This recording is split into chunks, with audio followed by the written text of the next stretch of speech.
ഹബീബായ സയ്യിദുനാ റസൂലുള്ളാഹ് തങ്ങളോട് ചോദിക്കുന്നുണ്ട്, അയ്യു ജുലസാഇന ഖൈർ, നബിയെ ഞങ്ങൾ ആരുടെ കൂടെ ഇരിക്കണം എന്ന് പറഞ്ഞുതരാവോ? ഞങ്ങൾ ഒരുപാട് സദസ്സുകളിൽ ഇരിക്കാറുണ്ട് ഇല്ലേ? നമ്മൾ കടകളുടെ കോലായിൽ പോയി ഇരിക്കാറുണ്ട്, മാർക്കറ്റിൽ പോയി ഇരിക്കാറുണ്ട്, നമ്മൾ കമ്പനി അടിച്ച് പലയിടങ്ങളിൽ ഇരിക്കാറുണ്ട്. പക്ഷേ നബിയെ ഞങ്ങൾ എവിടെ ഇരിക്കണം എന്ന് പറഞ്ഞുതരുമോ?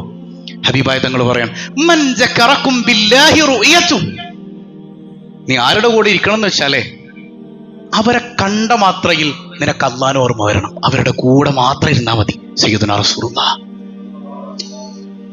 അവരെ കണ്ട മാത്രയിൽ നിന്റെ ഹൃദയത്തിലേക്ക് അല്ലാഹ് വരണം. അവരെ കാണുമ്പോ റബ്ബുൽ ആലമീനെ കുറിച്ചാണ് ചിന്ത. അവരോടൊപ്പം ഇരുന്നാൽ ചർച്ച മുഴുവൻ അല്ലാഹുവിനെ കുറിച്ച് മാത്രം. ദുനിയാവൊന്നും അവിടെ ഇല്ല. അല്ലാ അല്ലാ അല്ലാ അല്ലാ. അങ്ങനെ ഒരു വിഭാഗം ലോകത്തുണ്ട്. നിങ്ങൾ അവരോടൊപ്പം ഇരിക്കണേ. സയ്യിദുനാ വ ഹബീബുനാ റസൂലുള്ളാഹ്. ആ സ്വഭാവത്തിന്റെ ഉടമകളുടെ നേതാവും കൂടെയാണ് മുഹമ്മദുർ റസൂലുള്ളാഹ്. അതുകൊണ്ട് ഖുർആൻ പറഞ്ഞത് ലിൻതലഹും, അങ്ങ് അത്രമേൽ പ്രസന്നതയുള്ളവരാണ്, ഹൃദയവിശാലതയുള്ളവരാണ്. അങ്ങെങ്ങാനും ഹൃദയം ഇടുങ്ങിയവരായിരുന്നെങ്കിൽ നബിയെ അങ്ങയുടെ അടുക്കൽ നിന്ന് ആളുകൾ ഓടിപ്പോയേനേട്ടോ. പക്ഷെ അങ്ങ് ഹൃദയവിശാലതയുള്ളവരാണ് യാ റസൂലല്ലാഹ്. ഖുർആനില് സൂറത്തുൻ നൂറിൽ അല്ലാഹ് പറയുന്നുണ്ട്, അഫമൻ ശറഹല്ലാഹു സദ്റഹു ലിൽ ഇസ്ലാം ഫഹുവ അലാ നൂരിൻ മിർ റബ്ബിഹി. പടച്ചോനിൽ നിന്നുള്ള പ്രകാശം കിട്ടിയവർ അവർക്ക് ഹൃദയവിശാലത ഉണ്ടാവും. നിനക്ക് അള്ളാഹുവിൽ നിന്നുള്ള പ്രകാശം ലഭിച്ചോ, ആ നൂറ് നിനക്ക് കിട്ടിയോ, നിന്റെ ഹൃദയം അങ്ങ് വിശാലമാകും. ഫവൈലുൻ, ഫവൈലുൻ ഒരു വിഭാഗത്തിന് നരകമാണ്. ലിൽ ഖാസിയത്തി ഖുലൂബുഹും അൻ ദിക്രില്ലാഹ്, അള്ളാഹുവിൽ നിന്നുള്ള ആ പ്രകാശം കിട്ടാതെ പോയവരുടെ ഹൃദയം കടുത്തുപോകും. അവർക്കൊരു നന്മയും ചിന്തിക്കാനില്ല, അവർക്കൊരു നന്മയെയും ഉള്ളിലേക്ക് കടത്തിവിടാൻ പറ്റൂല. ആ ഹൃദയത്തിന്റെ കണ്ണുകൊണ്ട് അള്ളാഹിനെ കാണാൻ അവർക്ക് പറ്റില്ല. കാരണം അവർ അള്ളാഹുവിൽ നിന്ന് നൂറ് വാങ്ങിയിട്ടില്ല. നിങ്ങൾ നൂറിന്റെ ആളുകളാണോ? ആ നൂറ് കിട്ടിയവരാണോ? നിങ്ങളുടെ കൽബിൽ അള്ളാഹു വിശാലത തരുമെന്ന് ഹബീബായ സയ്യിദുനാ റസൂലുള്ളാഹ് തങ്ങൾ കൃത്യമായിട്ട് നമുക്ക് പഠിപ്പിച്ചു തരാം. എന്നിട്ട് പറയുന്നുണ്ട് നബി തങ്ങൾ, നിങ്ങൾ ഇന്നാലിന്ന ആളുകളുടെ കൂടെ ഇരിക്കണം. വസാദ ഫീ ഇൽമികും മൻതിഖഹു, അവരുടെ സംസാരം കേൾക്കുമ്പോൾ നിങ്ങളുടെ ഇൽമു വർദ്ധിക്കും. ഇൽമു എന്ന് പറഞ്ഞാല് അള്ളാഹിനെ കുറിച്ച്, ഈ സൃഷ്ടിപ്പൊക്കെ എന്തിനാ, ഈ സൃഷ്ടിപ്പിനെ കുറിച്ച്, ഇതിനെല്ലാം പടച്ചു പരിപാലിക്കുന്ന റബ്ബിനെ കുറിച്ചുള്ള ഇൽമു വർദ്ധിക്കും. ഇപ്പൊ വിവേകാനന്ദൻ പറയുന്നുണ്ടല്ലോ, കുറെ ഡാറ്റാസ് കളക്ട് ചെയ്യലല്ല വിദ്യാഭ്യാസം എന്ന് പറഞ്ഞാൽ. ഇന്നത്തെ വിദ്യാഭ്യാസ സംവിധാനം തന്നെ ടോട്ടലി റോങ് ആണെന്ന് ഒരു ബുദ്ധിയുള്ള മനുഷ്യന് മനസ്സിലാകും. ഈ വിദ്യാഭ്യാസം കൊണ്ട് നമ്മൾ എന്താ നേടിയത്? ജീവിതത്തിലെ വിജയം നേടിയോ? ആത്യന്തിക വിജയം നേടിയോ? ഒന്നുമില്ല. കുറെ ഡാറ്റാസ് കളക്ട് ചെയ്യുന്നു, അതിങ്ങനെ സ്റ്റോർ ചെയ്ത് വെക്കുന്ന ഒരു CPU പോലെ നമ്മളിങ്ങനെ വർക്ക് ചെയ്യാന്നല്ലാതെ ഈ വിദ്യാഭ്യാസം കൊണ്ട് നമുക്കൊന്നും നേടാനില്ല. പഠിക്കണ്ടെന്നല്ല, പഠിക്കണം. പക്ഷേ ആത്യന്തികമായ വിദ്യാഭ്യാസം ഹൃദയ വിശാലത നേടിത്തരുന്നത് എന്തോ അതാണ് എന്നാണ്. ആ വിദ്യ നിങ്ങൾക്ക് ലഭിക്കുന്നത് ഈ അള്ളാഹിനെ കുറിച്ച് സംസാരിക്കുന്ന ആളുകളോടൊപ്പം ഇരിക്കുമ്പോഴാണ്. അള്ളാഹുവിനെ കുറിച്ചുള്ള ചർച്ചകൾ നടത്തുന്നവർ, യഥാർത്ഥ സ്വാലിഹീങ്ങൾ, അവരുടെ അടുത്തിങ്ങനെ ഇരിക്കുമ്പോൾ നിങ്ങൾക്ക് കിട്ടുന്ന ഇൽമുകളിലൂടെ നിങ്ങളുടെ ഹൃദയം വിശാലമാകുമെന്ന് സയ്യിദുനാ റസൂലുള്ളാഹ്. വദക്കറകും ബിൽ ആഖിറതി അമലു, അവരുടെ പ്രവർത്തനം കണ്ടാൽ നിങ്ങൾക്ക് ആഖിറം ഓർമ്മ വരും. നമ്മൾ പറഞ്ഞു ചിലപ്പോ, പടച്ചോൻ ഇവരൊക്കെ ആഖിറത്തിൽ ആരായിരിക്കും? നമ്മളോ? അവരുടെ പ്രവർത്തനം കാണുമ്പോഴേ, അവരുടെ അമലുകൾ ഇങ്ങനെ കാണുമ്പോൾ ഇവരൊക്കെ അള്ളാഹുവിന്റെ സമീപസ്ഥരാണല്ലോ റബ്ബേ, ഇവരൊക്കെ പടച്ചോനെ നീയുമായിട്ട് എന്തൊരു ക്ലോസ് ആണല്ലാ. അവരുടെ പ്രവർത്തനങ്ങളിലൊക്കെ അതിങ്ങനെ നിഴലിച്ച് കാണുന്നുണ്ടല്ലോ അല്ലാ, ഞങ്ങൾക്കത് പറ്റിയില്ലല്ലോ റബ്ബേ. അത്രമേൽ അള്ളാഹുവിനെ, ആഖിറത്തെ അനുസ്മരിപ്പിക്കുന്നവരാണ് അവരെന്ന് സയ്യിദുനാ വ ഹബീബുനാ റസൂലുള്ളാഹ് സ്വല്ലല്ലാഹു അലൈഹി വസല്ലം. ഉണ്ടോ? അങ്ങനെ ഉള്ള ആളുകളോടൊപ്പം ഇരിക്കണം എന്നാണ്. അതായത് കേവലം പഠനം എന്ന് പറഞ്ഞാൽ പുസ്തകത്തിൽ നിന്നുള്ള പഠനമല്ല. പഠനം എന്ന് പറഞ്ഞാൽ പുസ്തകത്തിൽ നിന്നുള്ള കേവല പഠനം മാത്രമായി പോകരുത്. ഖുർആനും സുന്നത്തും അനുസരിച്ച് ജീവിക്കാന്ന് പറഞ്ഞാൽ ഖുർആനും സുന്നത്തും എടുത്തു വെച്ചിട്ട് കുറച്ച് ഹദീസിന്റെ കിതാബും എടുത്ത് കുറച്ച് ഖുർആനും എടുത്ത് നമ്മളിങ്ങനെ എന്തൊക്കെയോ ഡാറ്റാസ് കളക്ട് ചെയ്ത് കാണാപ്പാടം പഠിച്ച് കുറെ തടി നീട്ടി വളർത്തി അങ്ങ് നടന്നു കഴിഞ്ഞാൽ ഖുർആനും സുന്നത്തും ആയില്ല. അതല്ല ഖുർആനും സുന്നത്തും. ഈ ഖുർആനും സുന്നത്തും ജീവിതത്തിൽ അപ്പാടെ മനോഹരമായി പകർത്തിയെടുത്ത സ്വാലിഹീങ്ങളുണ്ട്. അവരുടെ പിന്നാലെ നടക്കലാണ് ഖുർആനിനെയും സുന്നത്തിനെയും അനുസരിച്ച് ജീവിക്കൽ. സൂറത്തുൽ ഫാത്തിഹയിലുണ്ട് ഈ ആയത്ത്, ഇഹ്ദിനസ് സിറാത്തൽ മുസ്തഖീം സിറാത്തല്ലദീന അൻഅംത അലൈഹിം. പടച്ചോനെ ഞങ്ങളെ നേർവഴിയിലാക്കണേ അല്ലാ. ഏതാണ് ആ നേർവഴി? സിറാത്തുൽ ഖുർആനി വൽ ഹദീസ് എന്നല്ല പടച്ചോൻ പറഞ്ഞത്. എന്തേ അങ്ങനെ പറയാതിരുന്നത്? നമ്മൾ നേരിട്ട് ഖുർആനിലും സുന്നത്തിലും പോയി ഇങ്ങനെ എത്തി നോക്കിയാൽ കുറെ സംഗതികൾ കാണാപ്പാഠം പഠിക്കാമെന്നല്ലാതെ ഹൃദയവിശാലത ലഭിക്കാൻ പറ്റുന്ന സംഗതികൾ നോക്കാൻ മാത്രമുള്ള അറിവ് നമുക്കില്ല. അതുകൊണ്ട് സിറാത്തുല്ലദീന അൻഅംത അലൈഹിം ഇതൊക്കെ കൃത്യമായി മനസ്സിലാക്കിയ, ജീവിതത്തിൽ അപ്പാടെ പകർത്തിയ, ആ സ്വഭാവം നിഴലിച്ചു നിൽക്കുന്ന ആളുകളുണ്ടല്ലോ, അവരുടെ പിന്നാലെ നടന്നോ. സിറാത്തുല്ലദീന അൻഅംത അലൈഹിം, അങ്ങനെയാണ് നിങ്ങൾ ജീവിക്കേണ്ടതെന്ന് നമ്മളിങ്ങനെ 5 വഖ്ത് നിസ്കാരത്തിൽ ഓതിയിട്ടും ഈ സംഗതി ഒന്നും നമുക്ക് കിട്ടണില്ലല്ലോ. സിറാത്തുല്ലദീന അൻഅംത അലൈഹിം ഇങ്ങനെ പറയുന്നുണ്ട്, പക്ഷെ ആ അൻഅംത അലൈഹിമിന്റെ പിന്നാലെ നടക്കാൻ ഒരു പരിശ്രമമില്ല. കേവലം പുസ്തകങ്ങളിൽ ഒതുങ്ങിപ്പോയി നമ്മുടെ ദീൻ. ആ ദീൻ അള്ളാന്റെ ദീനല്ല എന്ന് പഠിപ്പിക്കുന്നത് ആരാ? പരിശുദ്ധ ഖുർആൻ തന്നെയാണ്. കാരണം സിറാത്തുല്ലദീന അൻഅംത അലൈഹിം. ഖുർആൻ സുന്നത്തും വേണ്ടേ? ഖുർആൻ സുന്നത്തുമാണ് നമ്മുടെ അടിസ്ഥാന പ്രമാണം. മനസ്സിലാക്കേണ്ട രീതിയിലാണ് പ്രശ്നം. മനസ്സിലാക്കേണ്ട രീതി നമ്മൾ ഉദ്ദേശിച്ചതുപോലെയല്ല. അത് ഉൾക്കൊണ്ട സ്വാലിഹീങ്ങളിലൂടെ അള്ളാഹുവിലേക്ക് എത്താൻ നമുക്ക് കഴിയണം. പരിശുദ്ധ ഖുർആനിൽ അല്ലാഹു റബ്ബുൽ ആലമീൻ മനോഹരമായിട്ട് പറഞ്ഞു തരുന്നുണ്ട്, ഇത്തബിഉ സബീല മൻ അനാബ ഇലൈഹി. നിങ്ങൾ പിൻപറ്റണം. സബീല ഒരു വഴി, മൻ അനാബ ഇലൈഹി അള്ളാഹുവിലേക്ക് നടന്നുപോയവരുടെ പിന്നാലെ നടന്ന് നിങ്ങൾ എന്നെ കണ്ടെത്തണം. മഹാനായ സഅദ് ബിൻ അബി വഖാസ് റളിയല്ലാഹു അൻഹുവിനെ ഉദ്ധരിച്ചുകൊണ്ടാണ്, അവിടത്തെ വേണ്ടിയിട്ടും കൂടെയാണ് ഈ ആയത്തിറങ്ങിയതെന്നാണ് മുഫസ്സിറുകൾ പറയുന്നത്. സഅദ് ആരാന്നറിയോ? സഅദ് ഇസ്ലാമിലേക്ക് വന്നു. ഇസ്ലാമിലേക്ക് വന്നു കഴിഞ്ഞപ്പോ സഅദിന്റെ ഉമ്മ പറഞ്ഞു, സഅദേ, നീ നമ്മുടെ ലാത്തയെയും ഉസ്സയെയും മനാത്തയൊക്കെ വിട്ടിട്ട് വേറെ മതം സ്വീകരിച്ചാൽ ഞാൻ പച്ചവെള്ളം കുടിക്കൂല, ഭക്ഷണം കഴിക്കൂല, ഈ ഉമ്മ ഇങ്ങനെ നടന്ന് മരിക്കും. അപ്പൊ മഹാനായ സഅദ് ബിനു അബി വഖാസ് റളിയല്ലാഹു അൻഹു പറയുന്നുണ്ട്, പൊന്നുമ്മ, അങ്ങ് എൻ്റെ ഉമ്മയാണ്. എൻ്റെ ഉമ്മ എന്ന അർത്ഥത്തിൽ എല്ലാം ചെയ്തു തരാൻ ഞാൻ സന്നദ്ധനാണ്. ഞാൻ അങ്ങനെ ചെയ്യും. എൻ്റെ ദീൻ അതാണ് പഠിപ്പിക്കുന്നത്. എന്നാൽ എൻ്റെ ഉമ്മ 1000 വട്ടം മരിച്ച് ജീവിച്ച് ഭക്ഷണം കഴിക്കാതിരുന്ന് വീണ്ടും മരിച്ച് അങ്ങനെ ജീവിച്ചാലും പൊന്നുമ്മ ഈ ആദർശം ഞാൻ വിടൂലട്ടോ. സയ്യിദുന സഅദ് ബിൻ അബി വഖാസ് റളിയല്ലാഹു അൻഹു. അല്ലാഹു പറയാൻ, സഅദേ ഇത്തബിഉ സബീല മൻ അനാബ ഇലൈഹി, നീ അബൂബക്കറിന്റെ പിന്നാലെ നടന്നോ. അബൂബക്കർ എന്നിലേക്ക് വന്ന ആളാണ്. നീ അബൂബക്കറിന്റെ പിന്നാലെ ഓടിക്കോ. അബൂബക്കറിലൂടെ മുഹമ്മദ് മുസ്തഫയെ നിനക്ക് കിട്ടും. ആ മുഹമ്മദ് മുസ്തഫയിലൂടെ നിനക്ക് എന്നെ കിട്ടും. അല്ലാഹു റബ്ബുൽ ആലമീൻ. എത്ര മനോഹരാണ് ഈ ദീൻ. നമ്മൾ അങ്ങനെ പഠിക്കാത്തത് കൊണ്ടാണ് ഇസ്ലാം നമ്മിൽ ഇല്ലാതെ പോകുന്നത്. ഇവിടെ പൂർവ്വസൂരികളായ മഹാരഥന്മാർ, ഇപ്പൊ സ്വഹാബത്ത് കേരളത്തിൽ വന്നു അല്ലേ? 1500 കൊല്ലം മുമ്പ് സ്വഹാബത്ത് ഇവിടെ വന്നു. അവരിവിടെ ബഹളമയമാക്കി വലിയ പ്രഭാഷണങ്ങൾ നടത്തിയിട്ടൊന്നുമല്ല ഇസ്ലാം ഇവിടെ സ്ഥാപിച്ചിട്ടുള്ളത്, അല്ലെങ്കിൽ ഇസ്ലാമിലേക്ക് ആളുകൾ കടന്നു വന്നിട്ടുള്ളത്. അവരെ കണ്ടാണ്, അവരുടെ സ്വഭാവം കണ്ടിട്ടാണ്. ഒരു വേള കൊടുങ്ങല്ലൂർ ഭാഗത്തൊക്കെ സ്വഹാബത്ത് കച്ചവടം തുടങ്ങിയിട്ട് ഉച്ചയാകുമ്പോഴത്തേക്ക് കട അടക്കും. ഇവരുടെ കടയിൽ ഭയങ്കര തിരക്കാണ്. ഭയങ്കര തിരക്ക് എന്ന് പറഞ്ഞാൽ നാട്ടുകാർ മൊത്തം സാധനം വാങ്ങാൻ വരുന്നത് സ്വഹാബികളുടെ കടയിലാണ്. ഭയങ്കര തിരക്ക്.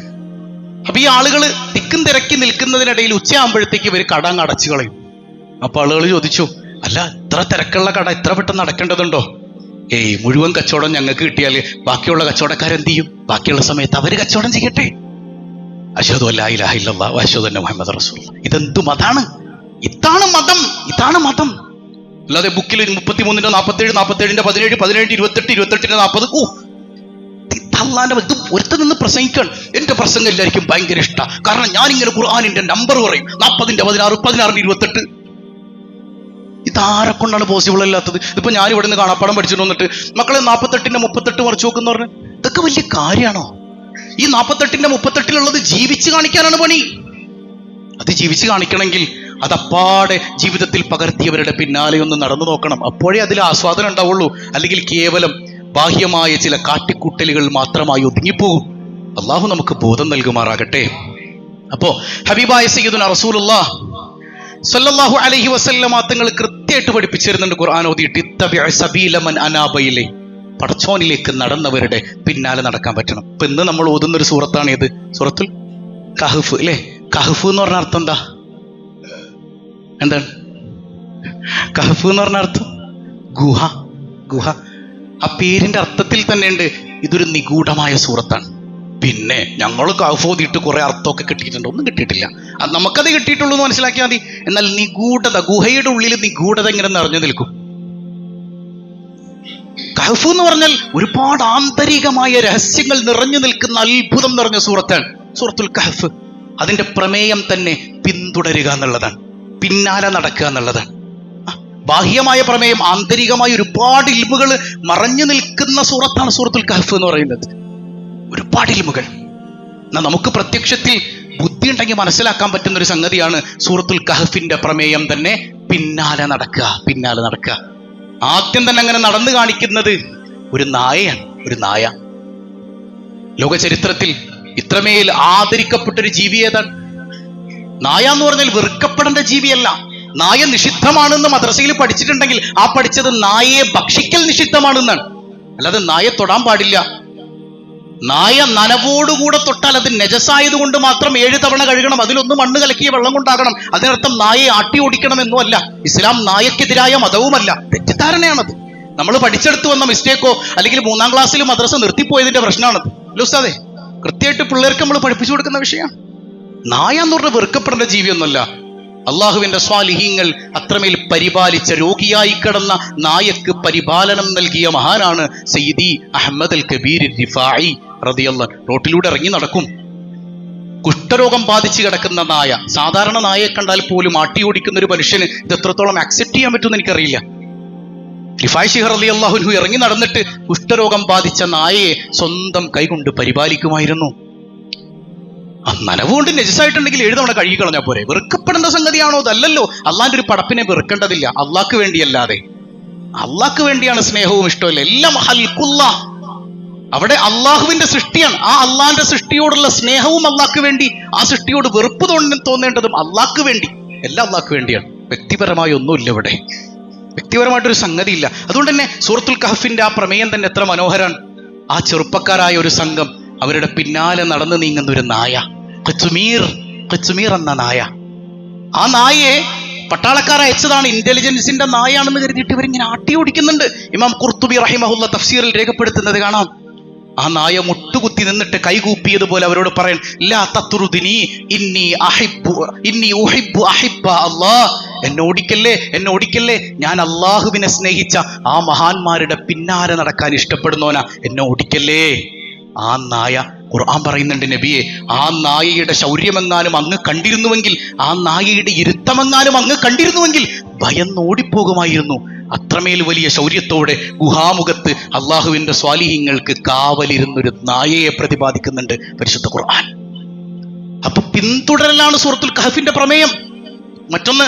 അതിൽ മറ്റൊരു പിന്തുടരലുണ്ടല്ലോ. മഹാനായ ഖളർ അലൈഹിസ്സലാമിനോട് മൂസാ നബി ചോദിക്കുന്നുണ്ട്, ഹൽ അത്തബിഉക്, ഞാൻ നിങ്ങളുടെ പിന്നാലെ വന്നോട്ടെ. അതായത് നിങ്ങളിൽ നിന്ന് കിട്ടുന്ന ഈ ഇൽമൊന്നും വായിച്ച് മനസ്സിലാക്കാൻ പറ്റുന്നതല്ല എന്ന് ബോധ്യം കൃത്യമായി മൂസാ നബിക്ക് ഉണ്ട് എന്ന് നമുക്ക് അവിടെ നിന്ന് മനസ്സിലാകാണ്. ഇതൊന്നും വായിച്ച് പഠിക്കേണ്ട സംഗതിയല്ല, അങ്ങനെ വായിച്ചാൽ കിട്ടാത്ത സംഗതിയാണ്. ഹൽ അത്തബിഉക്, ഞാൻ പിന്നാലെ വന്നോട്ടെ, എനിക്ക് ഈ രഹസ്യങ്ങളൊക്കെ മനസ്സിലാക്കണം, എനിക്ക് ഈ അറിവൊക്കെ കിട്ടണം. അങ്ങനെ ഖളർ അലൈഹിസ്സലാമിന്റെ പിന്നാലെ നടന്ന് കാര്യങ്ങൾ പഠിക്കുന്ന മഹാനായ കലീമുല്ലാഹി മൂസാ അലൈഹിസ്സലാം പിന്തുടർന്ന് കാര്യങ്ങൾ മനസ്സിലാക്കുന്നിടത്താണ് സിറാത്തൽ ലദീന അൻഅംത അലൈഹിം കിടക്കുന്നത്. ഈ ജീവിതം നമുക്ക് കാണാൻ കഴിയുന്നത് യഥാർത്ഥ സൂഫികളുടെ ലൈഫ് സ്റ്റൈലിലാണ്. നാളെ റജബ് 6 മഹാനായ ഇന്ത്യ കണ്ട ഏറ്റവും വലിയ സൂഫികളിൽ പ്രമുഖരായ സയ്യിദി ഖാജ മുഈനുദ്ദീൻ അൽ ചിസ്തി അൽ അജ്മീരി ഖദ്ദസല്ലാഹു സിർറ മഹാനവറുകളുടെ വഫാത്ത് ദിനമാണ്. സൂഫി എന്ന് പറയുമ്പോഴേക്ക് ഞാൻ പലപ്പോഴും പറയാറുണ്ട്, ചില ബാഹ്യപ്രകടനങ്ങളിലേക്ക് മാത്രം നമ്മുടെ ചിന്ത കടന്നു പോകാറുണ്ട്. വ്യാജന്മാരായ ഒരുപാട് ആളുകളുണ്ട് ആ പേരിൽ. അമ്പിയാക്കളുടെ പേരിൽ വ്യാജന്മാരുണ്ടായിരുന്നു, പക്ഷെ ഔലിയാക്കളുടെ പേരിൽ വ്യാജന്മാരുണ്ടാവൂലേ? ഉണ്ട്. ദുനിയാവ് മാത്രം ചിന്തിച്ച് സമ്പത്ത് വാരിക്കൂട്ടുന്ന വ്യാജന്മാർ ഒരുപാടുണ്ട്. എന്നാൽ ദുനിയാവിന് പുല്ല് വില കൊടുത്ത് അള്ളാനെ മാത്രം ലക്ഷ്യമാക്കി പോകുന്ന യഥാർത്ഥ സൂഫികൾ, അവർക്ക് ചിലപ്പോൾ അള്ളാഹ് ദുനിയാവും കൊടുക്കും, അതൊക്കെ അള്ളാന്റെ ഇഷ്ടം. പക്ഷെ അവരുടെ ലക്ഷ്യം അള്ളാഹുവാണ്. ആ സൂഫികളിൽ ഇന്ത്യ കണ്ട വളരെ പ്രധാനിയായ മഹാനാണ് സയ്യിദി ഖാജ മുഈനുദ്ദീൻ അൽ ചിസ്തി റഹിമഹുല്ലാഹ്. ഇന്നമ തസവ്വുഫു അത്തഹല്ലുഖു ബിഅഖ്ലാഖിഹിം, ഈ മഹത്തുക്കളുടെ സ്വഭാവത്തെ അനുധാവനം ചെയ്യലാണ് യഥാർത്ഥത്തിൽ സൂഫിസം എന്ന് പറയുന്നത്. അതാണ് ഖുർആനും ഹദീസും. ഇവരുടെ പിന്നാലെ നടന്ന് ഇവരുടെ സ്വഭാവം നിന്നിലുണ്ടോ, അതാണ് യഥാർത്ഥ ഖുർആനും സുന്നത്തും. അതാണ് സിറാത്തുൽ ലദീന അൻഅംത അലൈഹിം. ഈ ഹാജാത്തങ്ങളെ വിളിക്കപ്പെടുന്ന ഒരു പേരുണ്ട്, ഗരീബ് നവാസ്. പാവപ്പെട്ടവന്റെ, വിശന്നിരിക്കുന്നവന്റെ താങ്ങും തണലുമായി നിന്നപ്പോ ലോക ജനത വിളിച്ച പേരാണത്, ഗരീബ് നവാസ്. ഒരു പ്രയാസം അനുഭവിക്കുന്ന മനുഷ്യന്റെ വിശപ്പ് നീക്കിക്കൊടുക്കലാണ് ഏറ്റവും വലിയ ഇബാദത്തുകളിൽ ഒന്ന് എന്ന് ഞാൻ മനസ്സിലാക്കുന്നു എന്ന് ഖാജ മുഈനുദ്ദീൻ അൽ ചിസ്തി റഹിമഹുല്ലാ. കേവലം ആണ്ട് വരുമ്പോ അവരുടെ പേരിൽ ഫാത്തിഹ ഓതിയാൽ മാത്രം പോരാ, അത് വേണം. അത് അല്ലാഹു അവരിലേക്ക് നമുക്ക് അടുപ്പിക്കാനുള്ള ഉപാധികളാണ് അതൊക്കെ. പക്ഷെ അതിൽ മാത്രം ഒതുങ്ങിപ്പോകാതെ ഈ മഹത്തുക്കൾ ഇവിടെ കൃത്യമായി കാണിച്ചു തന്ന പ്രകാശം ഏതാണ്? ആ പ്രകാശത്തെ ഊതിക്കെടുത്തിയിട്ട് എന്തോതിയിട്ടും കാര്യമില്ലല്ലോ. ആ പ്രകാശം എനിക്കും കിട്ടണ്ടേ, എന്റെ ഹൃദയം ഒന്ന് വിശാലാകണ്ടേ, ഇവരുടെ പിന്നാലെ എനിക്കൊന്ന് നടക്കാൻ പറ്റണ്ടേ. ഇത്തബിഉ മൻ സബീല ഇത്തബിഉ മൻ അനാബ ഇലൈഹി. അല്ലാഹുവിലേക്ക് നടന്നവരുടെ പിന്നാലെ നടന്നോ സഅദ എന്ന് പടച്ചോൻ പറഞ്ഞില്ലേ, എന്നതുപോലെ നമുക്കും ഒന്ന് നടക്കാൻ ശ്രമിക്കണ്ടേ? വേണോ വേണ്ടേ? നിങ്ങൾ പറയും. വേണം. അത് എത്ര മേൽ മനോഹരമായിരിക്കും. അങ്ങനെ അല്ലാത്തത് പോലും ദീനല്ല എന്നല്ലേ. അറഅയ്തല്ലദീ യുകദ്ദിബു ബിദ്ദീൻ. ദീനിനെ കളവാക്കുക എന്ന് പറഞ്ഞാൽ ഫദാലിക്കല്ലദീ യദ്ഉൽ യതീം വലാ യഹുദ്ദു അലാ തുആമിൽ മിസ്കീൻ ഫവൈലുൽ ലിൽ മുസ്ലിം. നിന്റെ നിസ്കാരമൊന്നും പടച്ചോന് വേണ്ട മോനെ. മറ്റുള്ളവരുടെ കണ്ണീര് കാണാൻ കഴിയാത്ത നിന്റെ നിസ്കാരം, അതുകൊണ്ട് നീ നാശത്തിലേക്കാണ്. അതിന്റെ ആന്തരിക ഭാവമൊക്കെ നമ്മൾ പറഞ്ഞതാണ്, ഞാൻ അതിലേക്ക് കടക്കുന്നില്ല. യതീമിനെ പരിഗണിക്കാത്തവർ. ഹബീബായ സല്ലല്ലാഹു അലൈഹി വസല്ലമ തങ്ങളോട് ഒരാൾ പറയുന്നുണ്ട്, നബിയെ എൻ്റെ ഹൃദയം ഇങ്ങനെ കടുത്തു പോവാൻ. അവനെ നീ ഒരു കാര്യം ചെയ്യ്, ഒരു യതീമായ കുഞ്ഞിന്റെ തലയിലൊന്ന് തലോടടാ, നിന്റെ ഹൃദയം വിശാലമാകുന്നത് കാണാം. സയ്യിദുനാ റസൂലുള്ളാഹ്. കാരണം എന്താ? അവിടെ ഞാനെന്ന ഭാവമൊക്കെ ഇല്ലാണ്ടാവാൻ.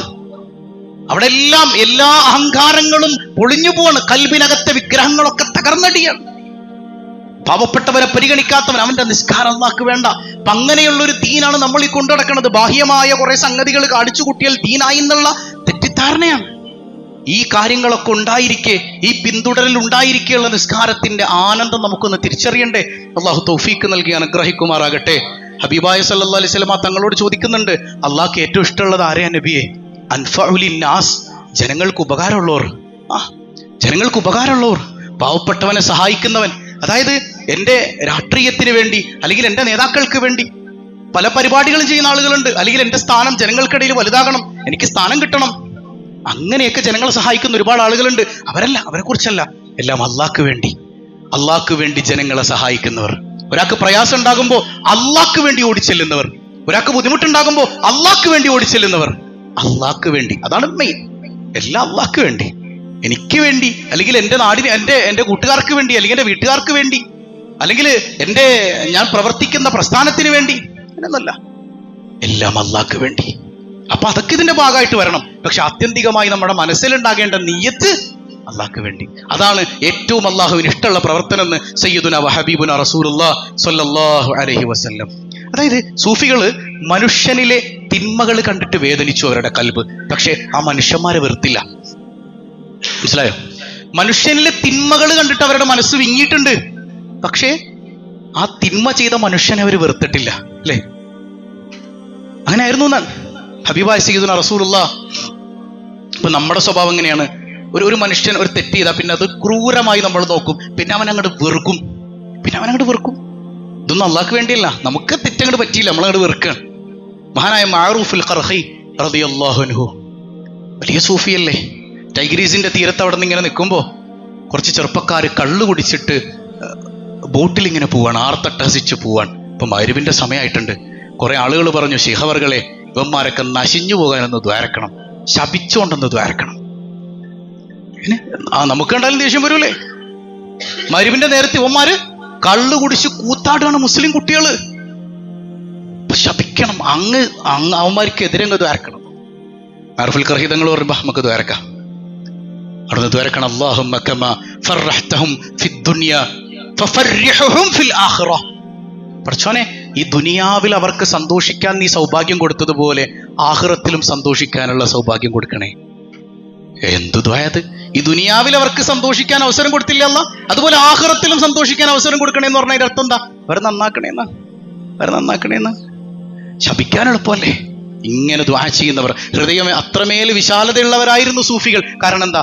അഫമൻ ശറഹല്ലാഹു സദറ. അവരുടെ ഹൃദയത്തിന് അല്ലാഹ് വിശാലത കൊടുത്തു. അവരുടെ ഹൃദയത്തിലുള്ള നൂറ് അത് അല്ലാഹുവിന്റെ നൂറാണ്. ഹബീബായ സയ്യിദുനാ റസൂലുള്ളാഹി ത്വായിഫിൽ ഇങ്ങനെ നിൽക്കുമ്പോ ശക്തമായ കല്ലേറ്, പരിശുദ്ധമായ പൂമേനി പൊട്ടിച്ചോര വരുന്നുണ്ട്. കുടുംബക്കാരെ ആട്ടിയോടിക്കുകയാണ്, ഭ്രാന്തന്മാരെയും കുട്ടികളെയും വിട്ട് കല്ലെറിയിപ്പിക്കുകയാണ്. അപ്പോഴാണ് സയ്യിദുന ജിബ്രീൽ അലൈഹിസ്സലാം വന്ന് ചോദിക്കുന്നത്, നബിയെ, നശിപ്പിച്ച് കളയട്ടെ, അങ്ങയുടെ ഒരൊറ്റ വാക്ക് മതി, ഈ ഭൂമി ഞാൻ അങ്ങ് കീഴ്മേൽ മറിച്ചിട നബിയെ. ലൂത്ത് നബിയുടെ സമുദായത്തെ ചപ്പാത്തി മറിച്ചിടുന്നത് പോലെ മറിച്ചിട്ട നേതാവാണ് ജിബ്രീൽ അലൈഹിസ്സലാം. ആ ജിബ്രീലാ വന്ന് ചോദിക്കണേ, കൊന്നുകളെ നബി, അവന്മാരെ നശിപ്പിച്ചളെ നബിയെ, ഒരു യെസ് മൂളിയാ മതി അങ്ങ്.